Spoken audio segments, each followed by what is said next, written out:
So after a break for lunch, Mr. Myers moved on to baby D. Now, just to remind you, she's the only baby in this case who was not born prematurely.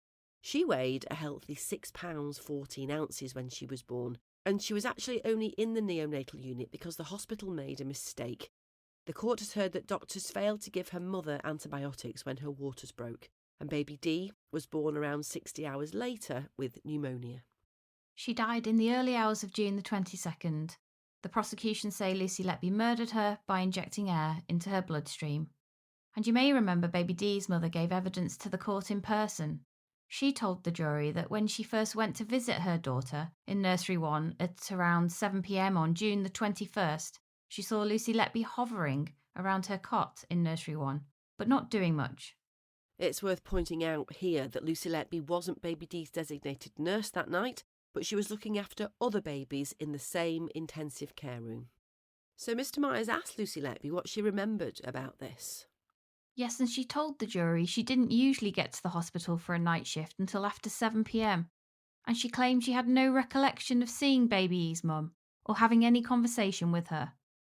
At that time, Lucy Letby was still living on the hospital grounds in nurses' accommodation, and Mr. Myers showed the court a text message that she'd sent to a friend who she lived with at 7:15 p.m. that night, in which she said she was just about to leave for a night shift. He also highlighted swipe data from the doors to the neonatal unit, which suggested she did not arrive until 7:26 p.m. Mr. Myers asked Lucy Letby about nursing notes, which showed that at various times on that shift, she'd helped Caroline Oakley, the nurse looking after baby D, to give her medicine. In particular, he asked her about setting up a fluid drip with Nurse Oakley at around 3:20 in the morning. Lucy Letby acknowledged it was her signature on the nursing charts, but she said she had no recollection of assisting Nurse Oakley. As the prosecution pushed Letby on the assertion that she found some perverse joy in the chaos, she vehemently disputed this. The questioning delved deeper, scrutinizing Letby's actions during baby D's desperate struggle for life.